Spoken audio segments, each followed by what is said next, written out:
Happy Friday, everybody.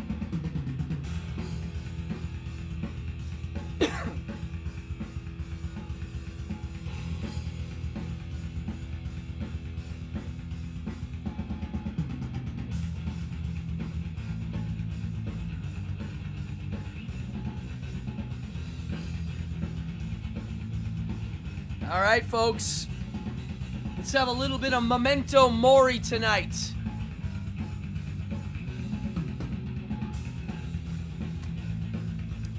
Let's do it. Happy Friday, everybody. Come on in. Cheers. All right. Wow. What a week. Amanda, William, come on in.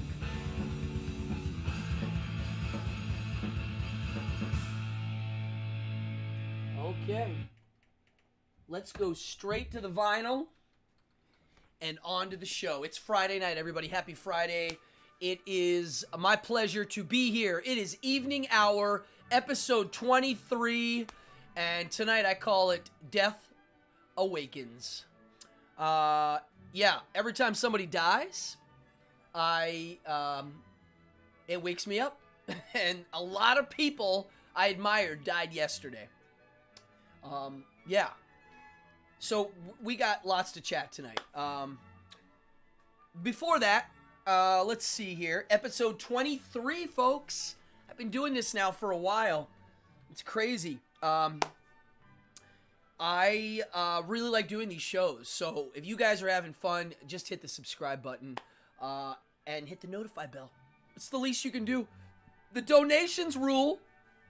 Every time someone throws a donation, it goes into my show right in. So, yeah, anybody wants to do that, in the description of the show, there's the address, and right here, streamlabs.com. Cool. What's up? It's Friday. We have the whole weekend ahead. I've been working all day on episode 7 of Behind the Devil's Curtain. I cannot wait to do this. January 22nd. Mark your calendars. Lessons in Lycanthropy. Yeah, folks. So my thing about this episode was, some of you know about these essays, but Anton LaVey wrote an essay on how to turn into a werewolf. And as a kid, I used to mess around with that. When I went to theater school, I learned about another thing that matches it. But my question was why? What do we gain out of this? Great, you can turn into a werewolf at your leisure. What do you gain out of it? Well, I figured it out this morning. I came up with something cool. Does anybody know what NLP is? Neuro-linguistic programming. I think some of you know. I'm mixing NLP with lycanthropy. That rhymes.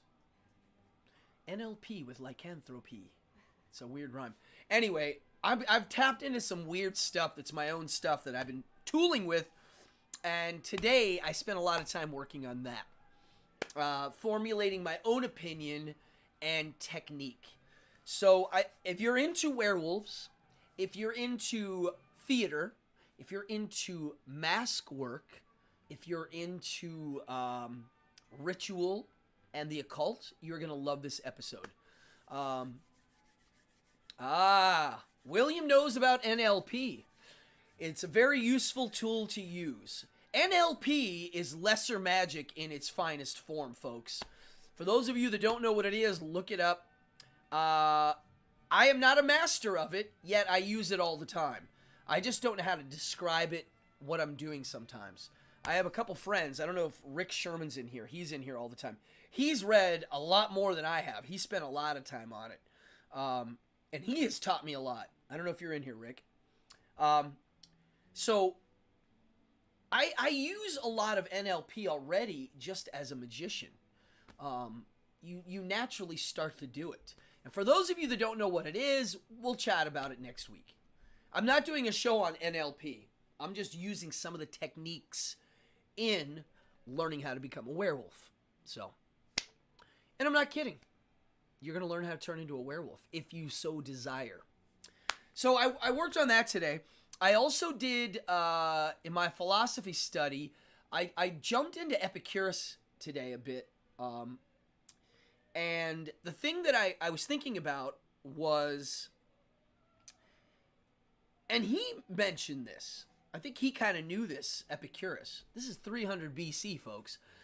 He knew that his philosophy wasn't that great for marketing because the system relies on lots of work. It relies each participant, each Epicurist, to really go through their own stuff and make a game plan. You can't formula this one. You can't just do these things because it's all based on pleasure and everybody has different buttons to what that is. And when I say pleasure, or when Epicurus says pleasure, he's not talking about like back rub pleasure or sexual pleasure or it's a broad term for lots of things. And one of the ways he looked at it was like this. Absence of pain. There you go.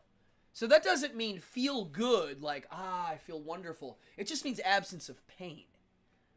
So, chilling out in the garden on a nice sunny day where you really aren't in any mood at all, that would be okay. That's actually the desired state. And it's funny because that matches my own philosophy that I made up myself as a child, where the philosophy of people who seek happiness, you're just doomed to fail. You can't live in happy, and you can't live in sad. You have to live in the middle so that you can go up and have fun, or you don't have to go too low to get to the sad, right? That's Epicureanism. And so each person has to put an amount of effort into tooling their life on how they're going to go about this. And it's not that marketable because of that. It's a hard philosophy to sell. I like how the Stoics used that and took it one more step farther. At least Seneca the Younger, clearly had a thing for him. He loved Epicurus. All right, let's keep moving, folks. It's Friday, and I might end this episode early if I get through all this, because it's Friday. But here we go. Yesterday, I woke up to a plethora of crazy. And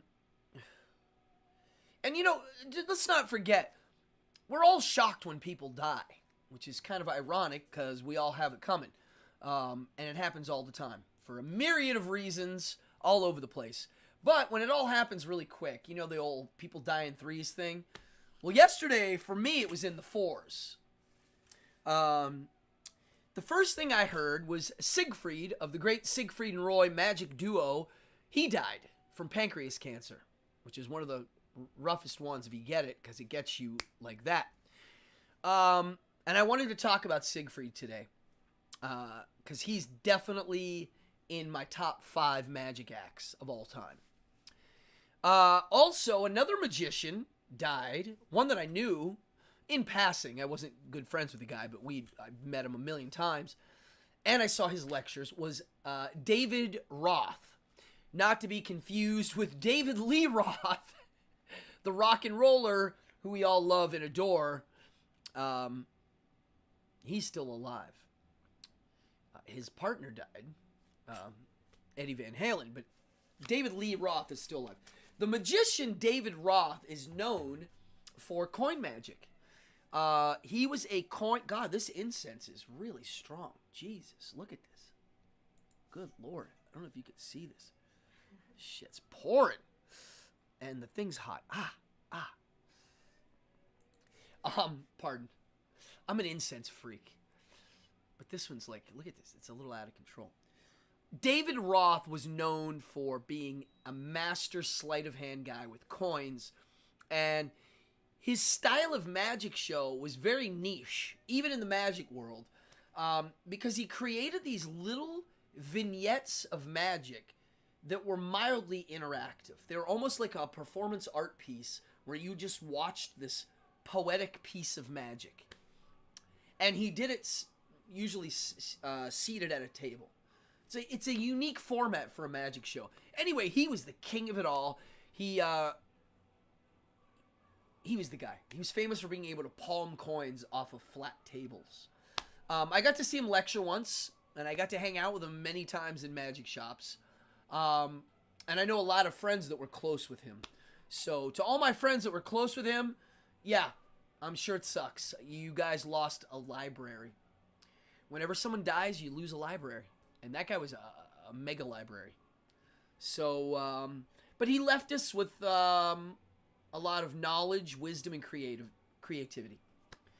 So, hail to David Roth, the coin magic man. Yeah, cheers. Let's talk about Sigfried. Anybody know Sigfried and Roy? I mean, if you say Sigfried and Roy to people, people think of three things: gay, flamboyant, white tigers. Those three things. I like all three of those things. I'm cool with gay, I like flamboyant, and I love white tigers. But at its heart, they did something most magicians, I think, fail to do, and that is they created real wonder. I never got to see their show live. I've seen a million videos. I own programs. I own their movie they made for IMAX, The Magic Box, which is a mild biopic. You could tell watching them that A, they believed magic was real. They also glorified animals. That was what their show was.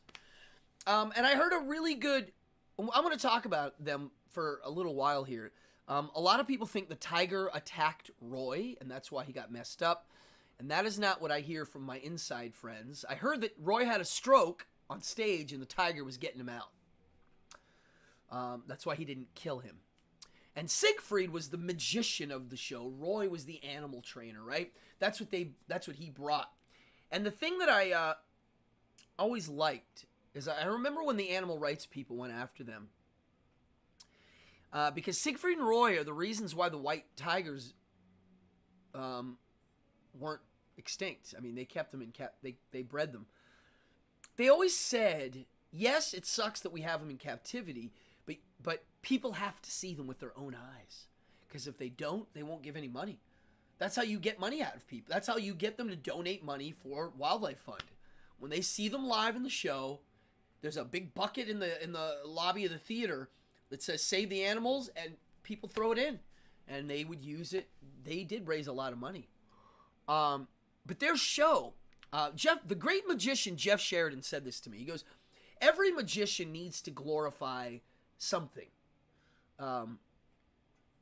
whether it be your own persona or whatever. But they glorified animals. The animal kingdom was what they presented as magic, or the source of magic comes from Mother Nature. Like, that's what their show was. I mean, God, man, they have one trick. There's a famous magic trick called interlude. Where, look it up, Sigfried and Roy interlude. Google that. Beautiful, beautiful, beautiful, beautiful. It's a trick other magicians have done in the past, but they made it really special. They have a passion and an energy that you don't care how the tricks work. You just want to be there and be part of this experience. And they were really special. Roy passed away in the spring. He had complications from COVID, but he also had a breathing tube. So he's the first guy out. Those kind of guys really suffered.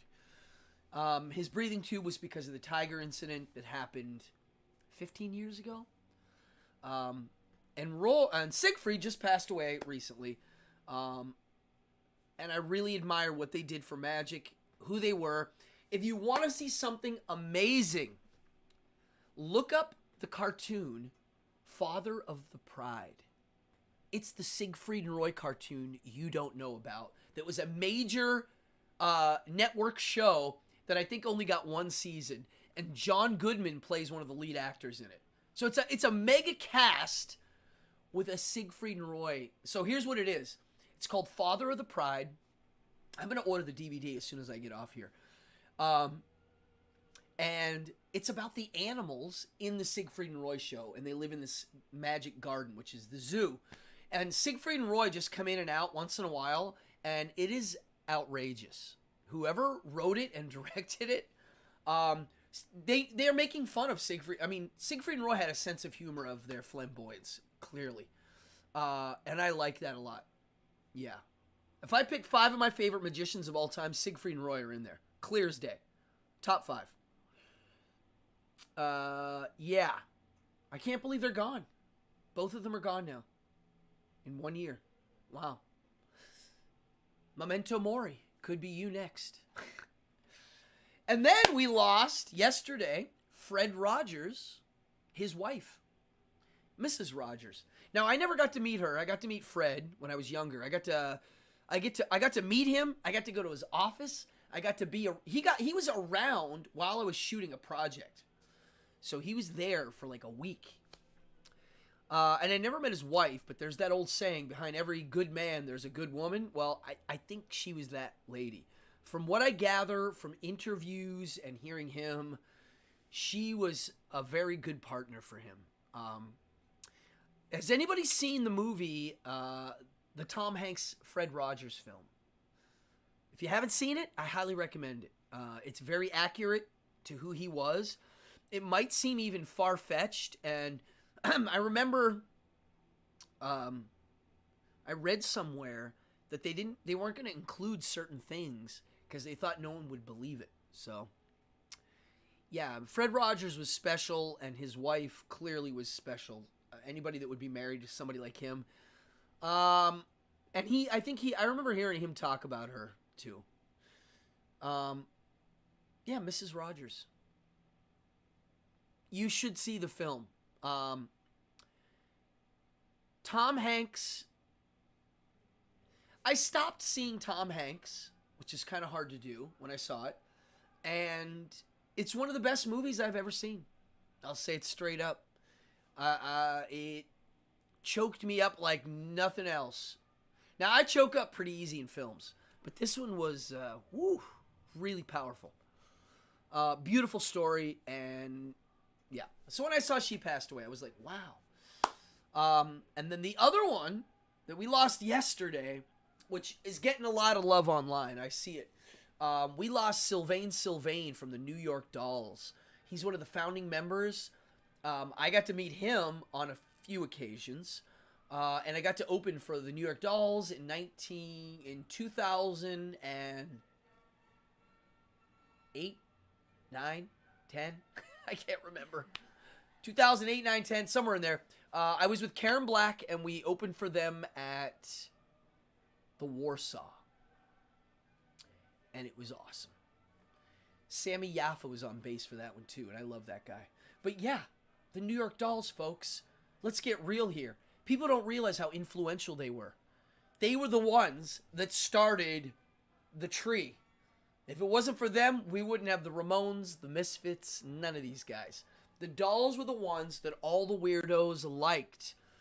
They were, they went for style over perfection. I mean, they were the sleaze rock band of them all. They were gender bending a bit with makeup and high heels. I think they were all straight. It didn't matter. They didn't care. It was the no rules phase of music. It was the I'm going to go over here and do it my way phase of music. And I like that. If I was alive and partying then, I would have definitely been a fan. I mean, you have Jane County, you have the New York Dolls, you have all of these bands around that were the seeds to the Ramones. And for me, the Ramones changed everything. They are the ones. They are the most influential group of musicians who ever walked the face of the earth. Think about how many people became musicians because of them. Just saying, a lot. You know? Even the Beatles, I mean, dude, when the Beatles played, when they did their little tours, and they didn't tour that much, not like the Ramones, there weren't 100 bands in that town. Come on. The Ramones played a show in England, and in the audience, Every punk rock band that ever came out of England was basically at that show. Okay? They really changed the game, but it was because of the dolls. They opened the door. Go watch old footage of them and freak out. They were cool. They had a style, a charm. They reeked bad. They were the people you did not want your kids hanging out with. But they were the real deal. Johnny Thunders, sleazebag, but lovable. They were just great. And then you got Johansson on vocals, a real showman, a real musician and showman. And then Sylvain was one of the backbones.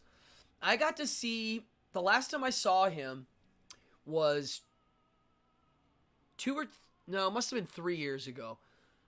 3 or 4 years ago. They did a New York Dolls tribute at Bowery Electric, and of course he jumped up and was playing, and people were freaking out. And I believe he started a hat company, and he made like custom cool hats because he was really into cool hats. But I always thought he had the coolest look. I think his family came from Egypt. If I remember correctly, they were Coptic Christians from Egypt. I don't know if anybody's a New York Dolls expert, but I think when he was a little boy, they lived in Egypt, which is kind of cool to think of him as an Egyptian dude with cool curly hair. Yeah, I always thought he looked cool. I always thought he was Italian. Maybe he's half Italian. I don't know. He's either Jewish, Italian, or Middle Eastern, and I think he's a Coptic Christian from Egypt. I could be wrong. Anyway, Sylvain, my friend, your music lives on. You influenced, I don't know, a lot of people. No one's going to forget that guy. Nobody. Everybody was giving him shout-outs today. The last one I saw, Joan Jett was giving him props. Really, I mean, that band influenced a lot. Oh, trivia. Blackie Lawless was a member of the New York Dolls. People forget that. I am a Blackie Lawless fan, I gotta tell you. He's one of my favorite, again, for sleazy early metal, that guy. Numero uno. Alright, let's keep it moving. So right there, those are all 4 people I admire a lot. And that was all yesterday. But the real one that got me in the morning, which some of you already know about, and some of you don't. If you follow my Instagram, which I recommend people do if you don't, it's Cardone Magic, one word. And if you don't follow this page, hit that stupid subscribe and notify bell. It helps me. I'm trying to get to 1,000. I awoke yesterday to people sending me texts about a friend of mine whose house burned to the ground. I wasn't sure how I was going to talk about this tonight because it's really messed up. And it's one of those things where it hit me, but you know, like if someone close to you dies out of nowhere and you didn't know it was coming? I don't know if you've ever had that happen, but you don't react to it right away. There's a delay, and the delay's starting to hit me now because there's a lot of news articles and people are posting photos. But my friend, whose house it was, he passed away in the spring. Winter, spring. I forget what day he actually did die. If anybody in here knows, March, April, somewhere in there. And he was in a coma, and it was, again, it's a terrible surprise. I still can't believe Joe Netherworld is gone. Yeah. Again, he'll never be forgotten. And he left behind a beautiful house that was literally a work of art, outside and on the inside. It was his life's work. His home became almost like a beautiful extension of who he was, but it was more than that. It was a beacon of light to all the weirdos and to all the misfits and to all the people who don't fit in with the rest of the world. It was there that he bridged a lot of different types of people together. Upstate New York, in the town of Poughkeepsie. 2 hours from here, the city. A lot of people that work in New York City live up there. They take the train every day. And his house was burned to the ground. And then, after he passed away, another good friend took it over because he was already living there anyways. It had like a guest house and multiple bedrooms, and it was a mansion. It was a giant spooky mansion, folks. Okay, we have people in here that know what's going on, and also we're close friends. Peter partied there.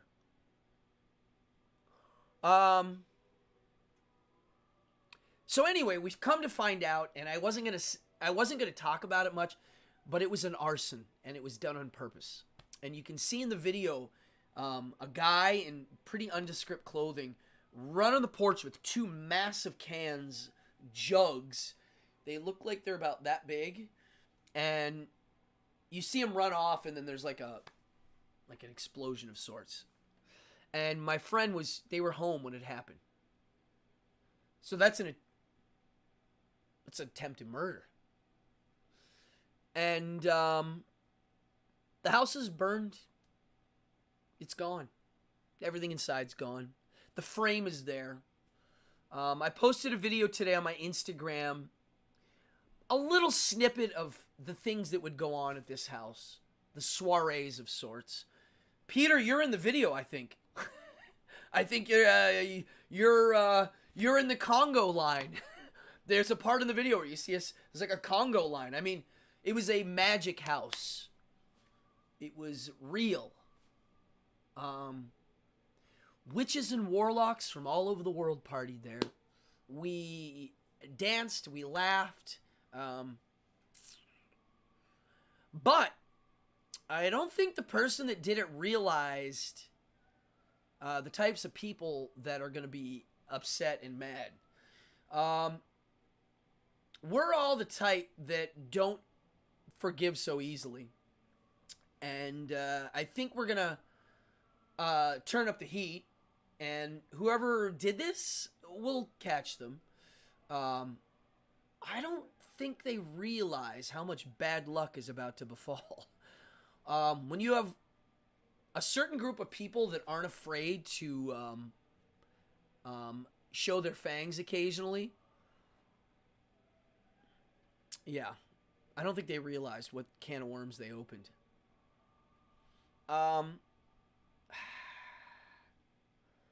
Yeah, no, Peter, I'm not kidding you. It's like a day late, and I'm starting to and I don't live there. I know one of our persons that's in here a lot, Fallon.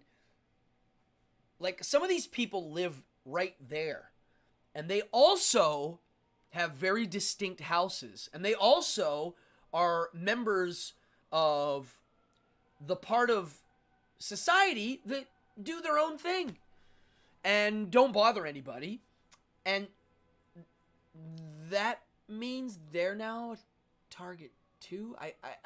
I'm starting to process it now, me included, and you, and it's not easy. It's something to chew on. Yeah, it looks like we're dealing with somebody that doesn't like other people's way of life. It's a value judgment, a major value judgment, and I'm always saying this to people and my kids and everybody, but anytime you get mad at somebody else, 99% of the time, it's a value judgment. You are judging what they deem valuable and comparing it to yours. And whoever did this clearly had they were judging somebody else's value system. And then they took an action that I believe does not deserve forgiveness. It's my opinion. Yeah, here, the House of Netherworld,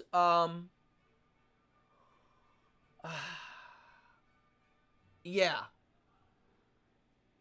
No one will forget that. No one will forget what happened there. He literally brought together a lot of different people. He started the witchcraft district of Poughkeepsie. Um, he also is the guy that's responsible for the Ed Wood statue coming. And now it really has to happen, folks. That has to happen. I'm yelling now at all of us. We have to do this. It's for the memory of him. It's for the house. It's for Poughkeepsie. It's for Ed Wood. Let's get on that. I'm gonna make a few calls after this. I'm gonna start texting. I'm literally gonna get off here and message people. Yeah, Ed Wood's from Poughkeepsie. For those of you that don't know, he got his start there. He was an usher at the Bardavon Theater. Yeah, I'm mad and upset. And I will channel that energy. It will get channeled and put to, making this go in a better direction. Yeah. Yeah, there's a lot of hate that's coming from our end towards whoever did this. And I don't think the person that did it realizes literally the can of worms they stirred. It's pretty amusing. So I am a little excited to see the outcome of this now.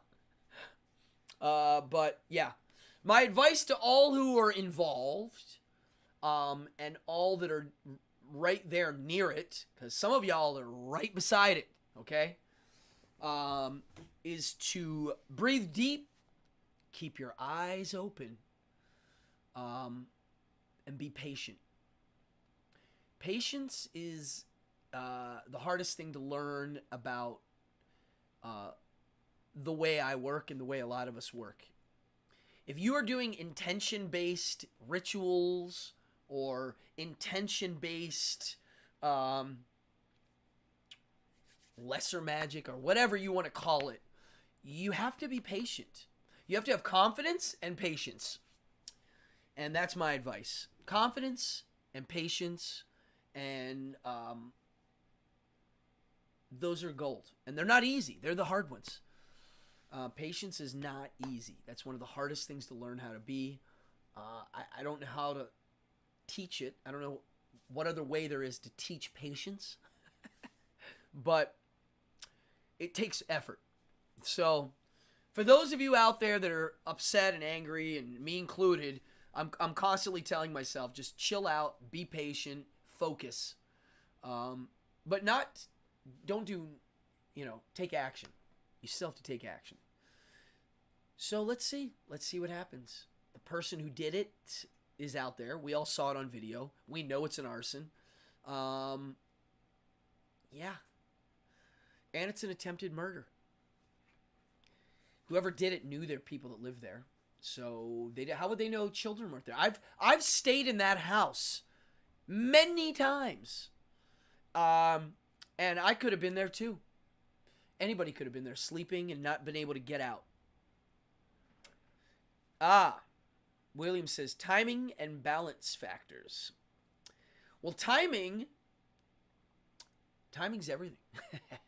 It's one of the things I teach about when I teach magicians is bad timing in a magic trick reveals the secret. Bad timing in a song stops the song from moving. Bad timing is in surfing, you can't catch the wave. Timing is the whole thing. If you have no timing, you can't do any of the above. It's gone. People that are professional ball droppers, they're right by the basketball hoop. You pass them the ball, and they drop the ball. Those are the ones that have bad timing. I've gotten very close to people with bad timing, and it's hard. It's a painful experience because it's hard to teach. Good timing's hard to teach. You learn it from experience. People that are non-honest with themselves never learn, and they just keep rolling on with the bad timing. So with magic or ritual or intention, it's all about the timing. When you do it, how you feel, you got to do the homework. Yeah, there were 2 people in the house who got out safely. Yeah, I sent one of them a message, but I'm not bothering anybody up there. They've got a whole lot to deal with. But yeah, if anybody up there's watching that needs help, you know where I'm at. You know my numbers. I'm still in shock. I've had I've had friends and family that have lost homes and loved ones, but not like this. People don't realize it, but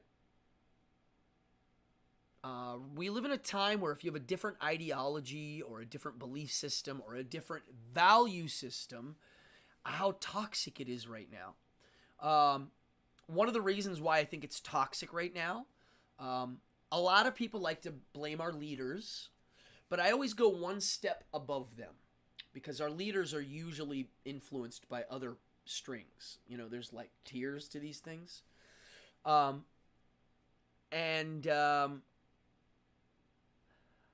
blame this energy, this like value judging thing. I mean, look at politics now. It's like a very clear, if you were this, people will literally post, if you voted for this guy, Trump, unfriend me now. Like, it's literally like cut and dry. It was like, I've seen that before, but it got really strong with the Trump guy because clearly he was the deciding factor for a lot of things. But I don't think that's the problem. What I think the problem is, I take it another step farther. We are all part of social media. And even this right here, what we're watching, this is another blanket, another clubhouse. And on Facebook, you have a clubhouse that you're in. And then you have little sub-clubhouses. On Instagram, too, you follow the things you like. The things you don't like, you don't follow.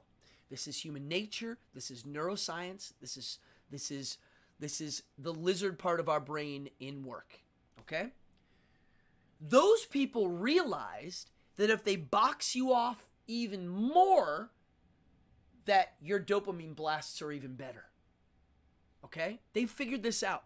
It's not by chance, it's by choice. They're told to keep them in their little boxes. I've seen the guys that work for the companies talk about it. They're like, yeah, we're kind of told to like group off people. Why? It's profitable. They're happier. They're on longer. It makes money. To me, this is a big problem. This is not good. This is another form of tribalism. It's now happening online. It used to happen in the world where you're over there in that village and I'm over here in that village, and eventually you'd cross paths and fight. Now it's online. And because you can't actually go punch the guy in the face, it gets worse and bruise and bruise and bruise and bruise. And then you have wars or worse, riots or whatever. So to me, that's kind of part of the problem, is how we're boxed off into these little groups and we're not allowed, the discourse doesn't happen. And it goes right along with how we evolved. I said to somebody not long ago, I was like, imagine in the future, drug dealers, instead of selling you a bag of heroin, they figured out a way to sell you a drug that you already make in your body. And then they get you addicted to it to the point of your body's making this drug and they're in control of it and you're totally hooked on this drug. And my friend was like, whoa, I hope that never happens. And I was like, what do you think your phone is? And my friend was like, oh my God. And I'm like, exactly. It happened. It literally happened. That's real. You might as well, if you have a kid, if you have an 8-year-old, you're better off giving them a cigarette than an iPhone. And I'm not exaggerating. Think about that. If your kids smoked a couple cigarettes a week, or you had them hitting a ball of crack every 10 minutes a day, and that ball of crack made them less apt to do their schoolwork, their homework, or anything that causes any type of non-dopamine blast. Which is worse? I'd give my kid a cigarette. I'd be like, yeah. So, yeah. I think that's part of the problem. It's weird. It's like what happened in tribalism old days is now happening in a virtual setting. And maybe the fact that you can't go over and punch your buddy in the face is not as good, you know? That gets it out at least. It doesn't make it brew.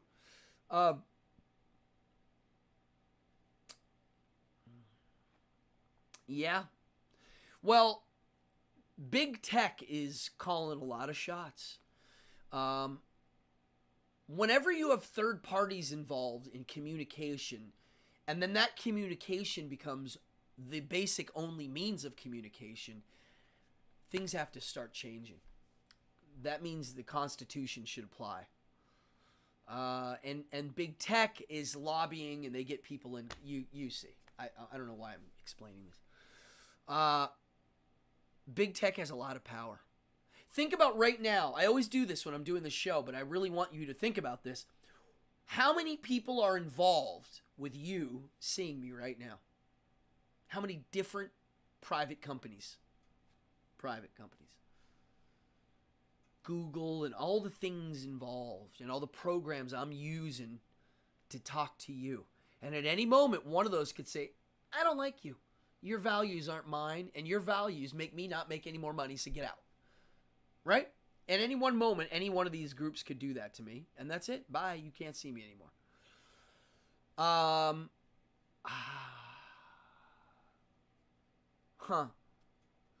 Well, Poland is... Okay, so listen.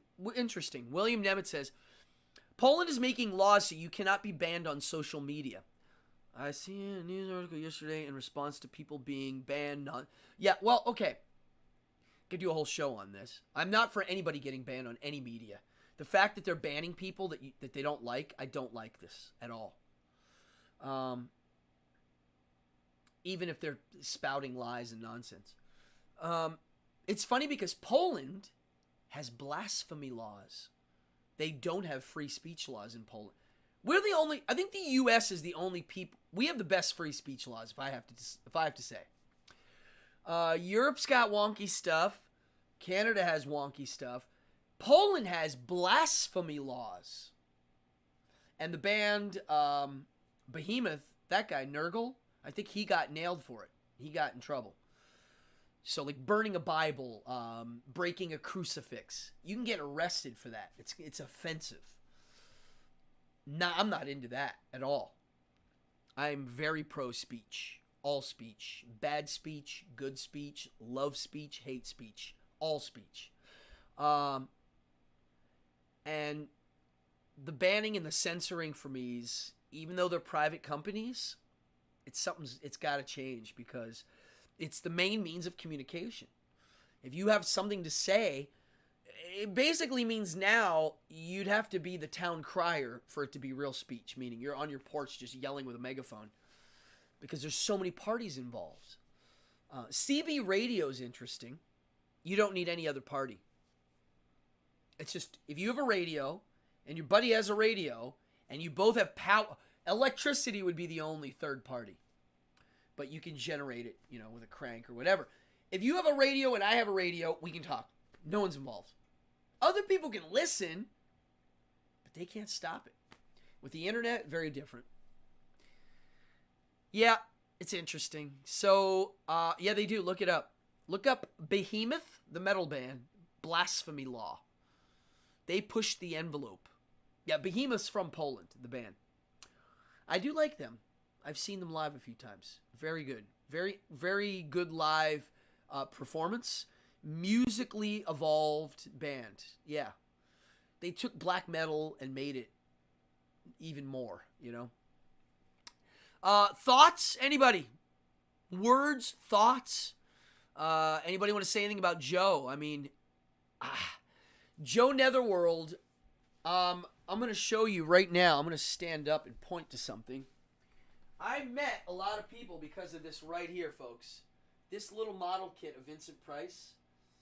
I met Joe Netherworld in 1994 or 5. 94 maybe. 95. I met him at a monster convention buying that kit off of him. I went to get it off of him. He hand cast these resin kits. And then I made friends with him. Then I met him through my band, Toilet Boys. And I mean, we just had so many friends in common at that point. And then we became really good friends. I did a photo shoot at his old house with my band. And then he moved to the House of Netherworld, which I want to know who took this picture. I'm going to show you a picture of what his house looks like now. I don't know what to say. I don't know who took. I think Fallon maybe took this. I'm not sure, but here it is. That's what it looks like right now. I don't know what to say. I've slept in those bedrooms upstairs. I've hung out in those living room. I mean, it's really sad. But like I said, there's a lot of people that are mad, and the people that are mad are the people that get things done. We're not the types that sit around and whine. We're the type that go get things done and manifest.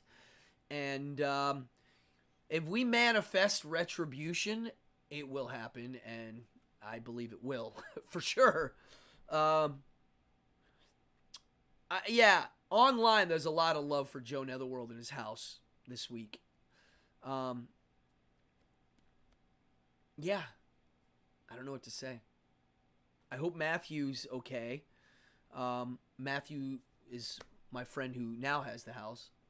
I'm sure he'll be okay. Matthew is a entrepreneur. He's not a dummy. He will get it together like that. Yeah, I don't have much more to say tonight. Yesterday was a weird day. It was weird. I look at death a lot. I reflect upon it a lot.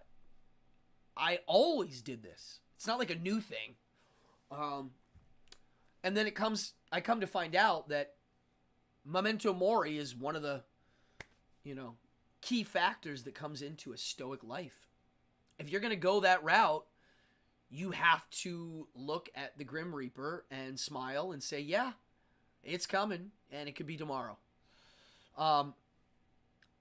I put myself through a lot of mental exercises, and one of them is I imagine what it would be like getting 2 years to live.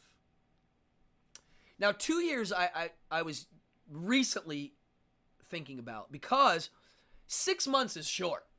That's like, whoa, oh my God. 1 year is like, oh my God, a year from now I'm going to be dead. 2 years, you're like, all right, I got a year, which is probably going to go really quick. And then the next year's my last year alive, basically, or could come earlier or later, but right? So imagine 2 years to live. Would you still watch TV if you're a TV person? Would you? Would you still hang out with the same people you normally hang out with? Would you watch the news? What would you do differently if you had 2 years to live? So I'll do this, right? And as I'm thinking like, wow, would I be doing this? Would I be doing this? And I realize I already do most of it. Like, I've cut out a lot of things.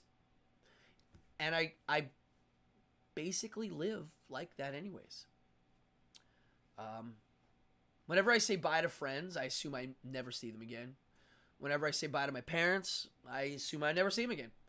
Every day I talk to my folks, if I call them, I pretend that might be the last time. So say what I have to say. And I think it's a healthy way to live. I think it makes dealing with the inevitable a lot easier, smoother, less painful, not painful, less painful, and it takes the taboo nature and fear away.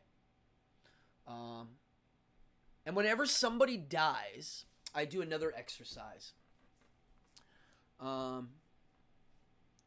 Yeah, Peter, you're an artist, brother. Peter says this: freedom of speech is what we need to protect, even if it's speech from people we don't agree with. If you're an artist and can't agree to that, please go away. All artists have to live by that. I've met artists that disagree with that statement. They don't like hate speech. And I'm like, okay, but you have to define that hate speech, because you're not going to be the guy that's going to be defining it. Those guys are. And you might not like who's defining it today. So, Peter, yes. Yeah, one of the things about death and dying that I always do, whenever somebody dies, in my imagination and in my world, that person now literally is me. They're not a separate thing. Like when I think of Joe now, I think I have him inside of me. And so does Peter, and so does... We all are Joe Netherworld now. We have him in us. He's us. We carry him on. Every time I show somebody that model kit, every time I talk to you, Peter, I met you, I think, in Joe's living room. Right? We are now Joe. Like, we carry him on. And it's a little exercise I always do when someone dies. I kind of just imagine them, like, filling me up and, like, I'm now they're part of me. And when I die, if that person was great, not only will they be in me, that Joe will go on to the next group of people too. You know? I mean, we're talking about him now. So I think he'd be kind of amused that this all happened. He'd be like, wow, who thought that would happen? I mean, you never know. You never know where it's going to go. Next week, we could all be wearing purple jewelry glued to our forehead and be mumbling in an alien language and be like, how did this happen? Seriously, it could go that weird. Peter says Nurgle is constantly in court. Yeah, he got nailed, I think, with that blasphemy law stuff, and they're always on him now for free speech. I mean, dude, other countries don't have the same speech laws we have. They really don't.